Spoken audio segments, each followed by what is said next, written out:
Assalamualaikum warahmatullahi wabarakatuh. Anak-anakku sekalian, kelas 7A dan kelas 7B yang saya banggakan, hari ini ada pelajaran BTQ ya. Tentunya dalam kesempatan kali ini saya akan memaparkan materi, tidak memberikan tugas secara khusus, tapi ada materi yang perlu saya sampaikan, karena pelajaran BTQ ini kalau hanya disampaikan lewat materi tulisan, ini akan sulit dipahami. Oleh karena itu, kesempatan kali ini saya akan menyampaikan materi melalui streaming video yang kalian tonton ini. Kita tidak boleh putus semangat, walaupun wabah corona ini memaksa kita harus belajar di rumah masing-masing. Oleh karena itu, dalam mengikuti pelajaran BTQ ini, saya mengajak kalian untuk tetap semangat dan fokus. Tentunya dalam menyimak materi dalam video ini, kalian tidak boleh domblong saja ya. Bukunya diambil, buku BTQ ya, buku BTQ kelas 7.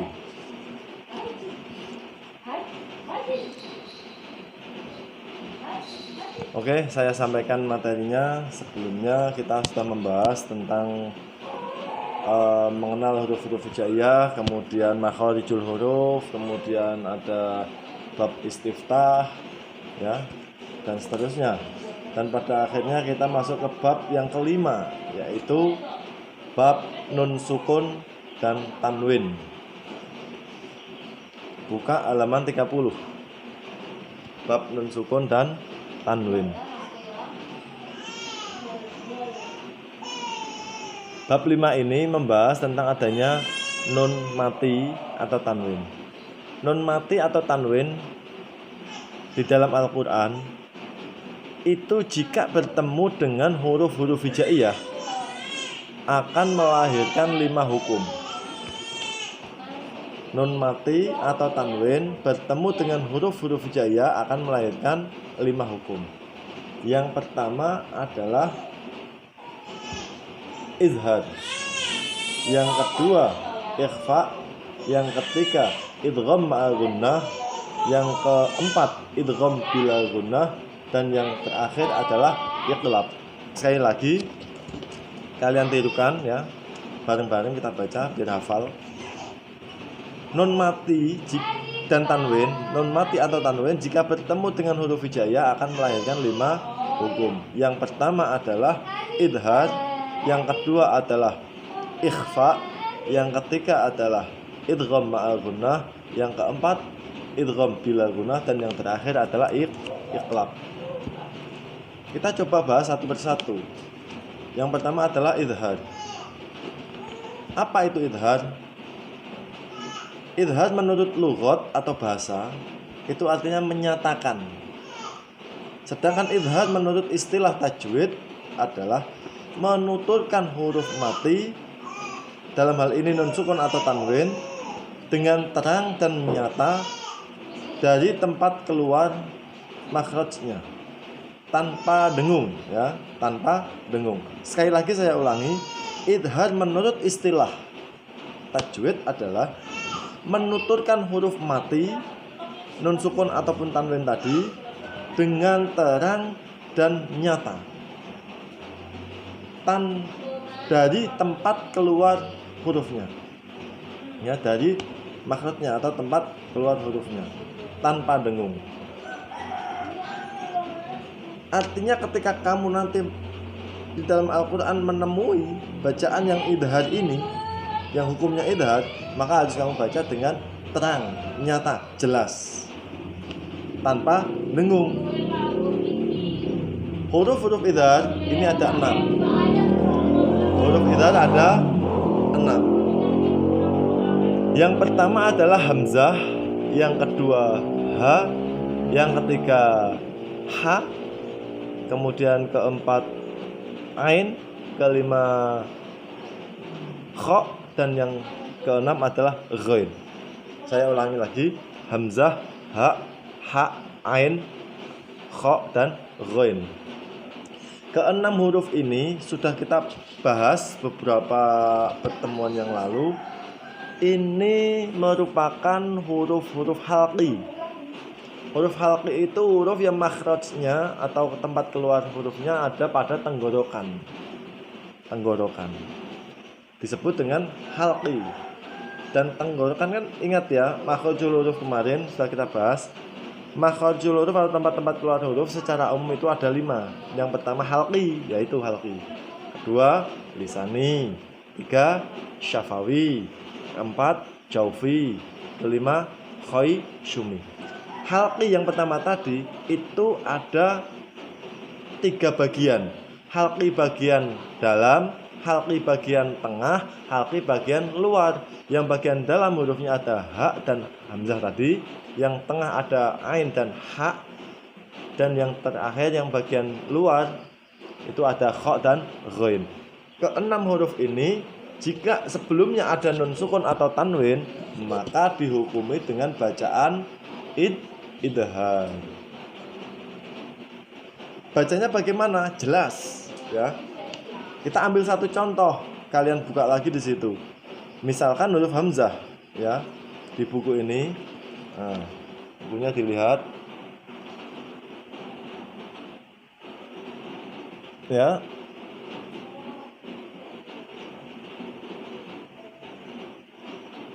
Nah, misalkan hurufnya hamzah, kita ambil contoh yang satu kalimat, ada lafaz yan auna. Cara bacanya juga harus jelas ya, terang dan nyata. Yan auna dibaca yan auna, yan auna. Nun sukun dan hamzahnya terputus, jelas maksudnya. Yan auna. Tidak boleh dibaca dengung. Yan auna, tidak boleh. Jadi harus jelas. Yan auna. Kita ambil contoh yang kedua huruf ha. Ambil 2 kalimat yang tengah itu ya. Ada nun sukun bertemu dengan ha. Dibaca terang dan jelas. In hada, in hada. Tidak boleh in hada, tidak boleh in hada. Harus jelas in hada. Dan yang ketiga kita ambil contoh ha yang ada tanwinnya. Di sini ada lafaz alimun halim. Alimun halim. Alimun halim. Alimun mun, di sini ada mun domah tanwin bertemu dengan ha, harus dibaca jelas, tidak boleh dengung. Alimun halim. Berikutnya ada huruf kha. Huruf kha di sini kita ambil yang satu kalimat. Contohnya maksudnya wal mun khaniqatun. Wal mun khaniqatu. Maaf. Wal mun khaniqatu. Mun ada nun sukun bertemu dengan kha. Mun khaniqatu. Jelas tidak boleh wa mun wal mun khaniqatu, enggak boleh. Wal mun khaniqatu. Kemudian ain. Kita ambil contoh yang 2 kalimat. Nun sukun bertemu dengan ain ya. Man amila. Man amila, tidak boleh dibaca man amila, tidak boleh, harus nyata jelas. Man amila. Yang terakhir adalah ghain. Kita ambil contoh satu yang 2 kalimat tanwin ya. Di sini ada lafaz afuwan ghafura. Afuwan ghafura. Wan ada tanwin ya, fathah tanwin bertemu dengan ghain, ghafura. Dibaca jelas. Afuwan ghafura. Afuwan ghafura. Jadi materi untuk idhar ini selesai. Dan kalian saya kasih tugas ya, kelas 7A maupun 7B. Coba ini dibaca contoh-contoh ini mulai dari hamzah, ha, kha, ain, ghain. Baik 1 kalimat, 2 kalimat dan yang tanwin ya, saya kasih contoh ini. Nah, semuanya ini kamu baca, kemudian direkam atau di video, silakan baca dengan makhraj yang baik ya. Setelah itu dikirimkan kepada saya. Jelas ya? Kamu baca, itu ada di buku kalian masing-masing contoh-contoh itu. Kamu rekam, baca, dikirimkan kepada saya. Dan kemudian materi yang kedua, anak-anakku sekalian yang saya banggakan, tadi sudah saya sampaikan bahwasanya materi bab kelima ini adalah hukum nun sukun dan tanwin bertemu dengan huruf-huruf hijaiyah, melahirkan 5 hukum. Yang pertama idhar, yang kedua ikhfa, yang ketiga idgham ma'al gunnah, yang keempat adalah idgham bila gunnah, yang kelima adalah iqlab. Yang idhar sudah kita bahas tadi, insya Allah semuanya paham ya. Dan yang kedua yang perlu kita bahas di sini adalah bacaan ikhfa. Bacaan apa? Ikhfa. Bacaan ikhfa ya. Ikhfa di sini secara lughat atau bahasa artinya adalah tutup, tabir atau menyembunyikan ya. Tutup, tabir atau menyembunyikan. Arti ikhfa secara tajwid ialah menuturkan huruf nun mati atau tanwin secara tersembunyi dengan sifat antara izhar dan idgham. Tidak seperti huruf yang bertasydid atau bersabdu serta dibaca dengan gunnah. Saya ulangi. Ikhfa menurut istilah tajwid adalah menuturkan huruf nun mati atau tanwin secara tersembunyi. Jadi huruf nun mati atau tanwinnya dituturkan atau diucapkan secara tersembunyi, tidak jelas. Ini poinnya yang harus digaris bawahi. Menuturkan huruf nun mati atau tanwin secara tersembunyi dengan sifat antara idhar dan idgham. Jadi ada tempat antara idhar dan idgham. Seakan-akan diidharkan tapi tidak idhar, seakan-akan diidghamkan tapi tidak mutlak idgham ya. Jadi samar. Tidak seperti huruf yang bertasydid atau bersabdu. Apalagi seakan-akan bacanya huruf itu bertasydid, tidak. Serta dibaca dengan gunnah. Artinya dalam membaca ikhfa ini harus dibaca dengung. Tidak boleh dibaca jelas, harus dengung. Hukum ikhfa ini berlaku apabila ada nun mati atau tanwin berjumpa dengan salah satu dari huruf-huruf ikhfa. Huruf-huruf ikhfa ini jumlahnya ada 15. Ya, saya ulangi. Ada nun sukun atau tanwin bertemu dengan huruf-huruf ikhfa, maka dibaca ikhfa. Huruf ikhfa itu apa saja? Ada 15. Yang pertama adalah ta, yang kedua adalah fa, yang ketiga jim, dal, zal, za, sin, shin, sod, dod, to, zo, kemudian fa, qaf, kaf ya. Saya ulangi, ada 15. Ta, fa, jim, dal, zal, za, sin, shin, sod, dod, to, zo, fa, qaf, kaf. Ini harus hafal. Nah, jika nun sukun atau tanwin bertemu dengan huruf yang 15 tadi, salah satu, ya. Kalau ketemu dengan salah satu huruf 15 tadi, maka harus kamu baca ikhfa.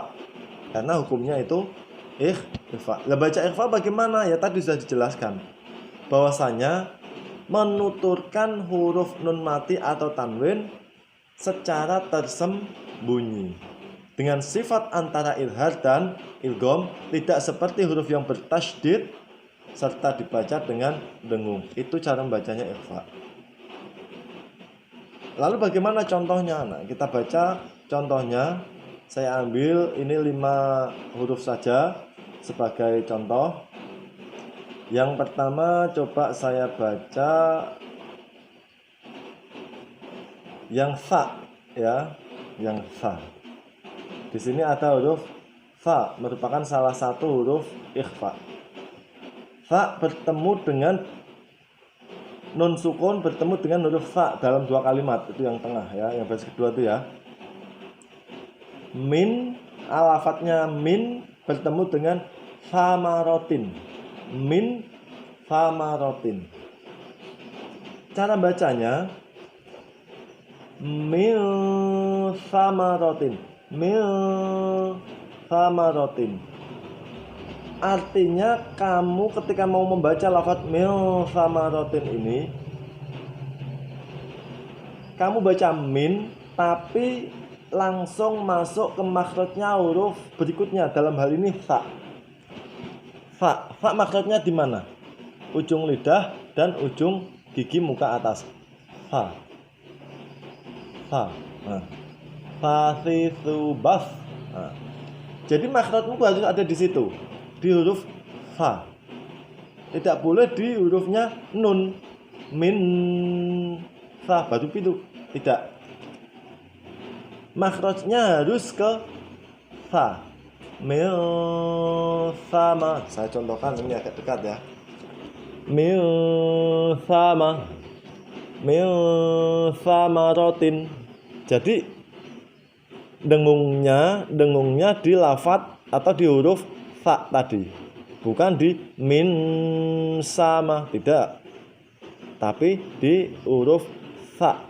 Min samarotin, min samarotin.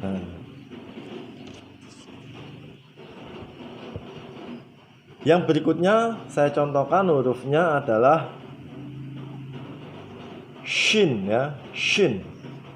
Shin kita ambil contoh yang 1 kalimat saja. Ini ada lafaz ansha'akum. Nah, ketika membaca lafaz ansha, hurufnya adalah al hamzah, ya, a, nun, shin, ansha, hamzah lagi, kaf, mim, ansha'akum. Cara bacanya kamu baca masuk ke huruf shin, ansha. Jadi tidak ada pergerakan makhraj di situ. Ansha. Makhrajnya huruf sin itu mana? Yaitu tengah lidah, ya. Lidah kalian yang bagian tengah ini bertentangan dengan langit-langit atas. Ansha. Nah, jadi langsung shin. Jadi ini loh. Tengah lidah bertentangan dengan langit-langit. Shin. Jadi ketika kamu baca ansha tadi, lidah kamu sudah langsung ke posisi makhrajnya huruf shin. Tetapi dengung. Bukan seperti di tasjid, bukan. Misalkan asya'akum, tidak. Tapi tetap ada nun sukun di situ, tapi sudah masuk ke makhrajnya huruf shin. Contohnya ini tadi, ansha'akum. Jadi bukan ya, bukan ansha'akum, bukan ansha. Nah, itu ada perubahan. Ini tidak samar, menjadi jelas ansha. Ini jelas tapi dengung. Nah, yang dimaksud ikhfa di situ adalah bainal idhar wal ikhfa. Bainal idhar wal idgham. Jadi masuk ke idgham tapi dia tidak mutlak. Ya kalau masuk mutlak seperti tasdid. Ya. Ini tidak mutlak, jadi dengung. Aisya'akum. Bisa dipahami ya. Ada lagi. Contoh berikutnya yang ketiga adalah saya ambil lafadz shod. Shod ya. Shod.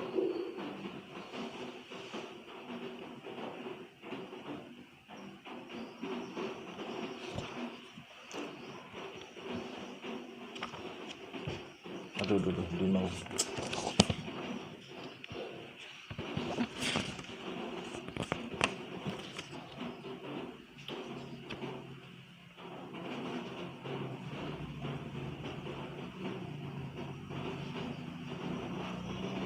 Ya, saya ambilkan contoh huruf shod.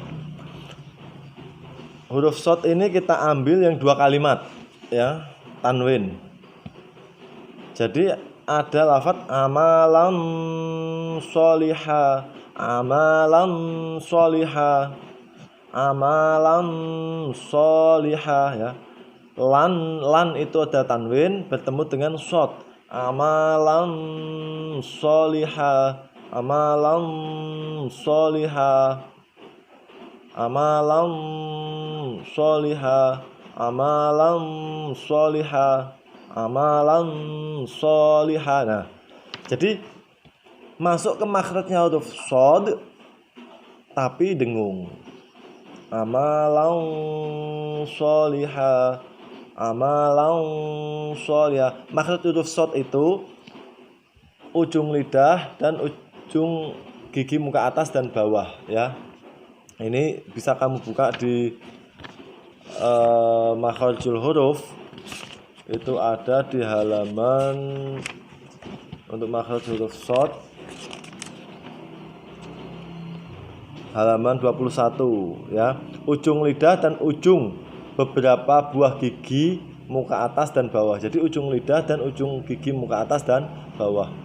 So ya. Jadi seperti orang bersiul. So. Oke, yang berikutnya saya ambil contoh adalah huruf fa ya. Kita ambil contoh 2 kalimat nun sukun bertemu dengan fa. Yang tengah itu ya. Ada lafadz min faurihim. Min faurihim. Langsung masuk ke makhrajnya huruf fa. Sekali lagi masuk ke makhrajnya huruf fa tapi dengung. Min faurihim. Kalau dibaca terpisah nanti kelihatan tidak enak. Min faurihim. Min faurihim terpisah. Min faurihim. Ya. Jadi dibaca langsung masuk ke makhrajnya. Min faurihim. Min faurihim ya. Yang terakhir.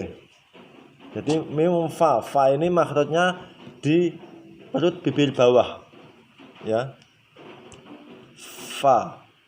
Fau ya. Fa jadi di perut bibir bawah. Terakhir adalah huruf kaf. Ini kita contohkan yang tanwin bertemu dengan kaf ya.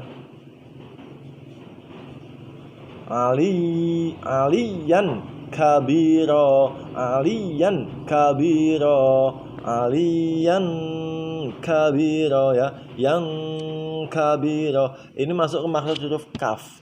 Tapi karena kaf itu mendekati suara dengungnya nun, maka identik banget ya.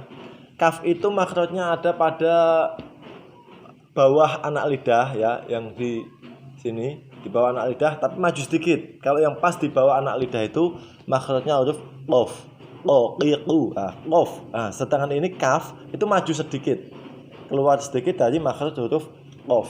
Di situ ada makhrajnya huruf kaf. Aliyan kabiro, aliyan kabiro. Nah, Anak-anakku sekalian kelas 7A dan kelas 7B, mungkin ini dulu materi yang saya sampaikan.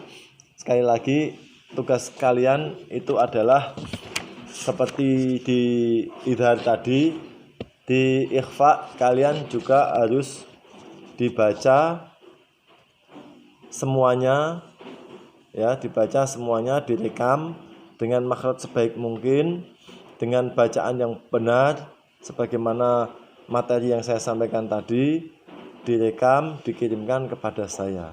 Jadi baik bacaan idhar maupun ikhfa, ya. Saya tunggu tugas-tugasnya untuk dikirimkan, dan saya tidak membatasi harus hari ini, boleh besok kalian kirimkan. Yang penting materi hukum nun sukun dan tanwin yang sudah kita bahas, 2 item ini, idhar dan ikhfa, bisa kalian pahami dengan betul. Seandainya nanti ada pertanyaan terkait dengan materi yang saya sampaikan, jangan segan-segan untuk ditanyakan, ya. Mungkin itu saja. Mudah-mudahan kalian semua bisa memahami. Saya secara pribadi menyampaikan permohonan maaf bila ada kesalahan, kekhilafan. Sekali lagi, semangat belajar, jangan keluyuran dalam momen-momen COVID seperti ini, harus tetap di rumah. Oke, akhir kalam, assalamualaikum warahmatullahi wabarakatuh.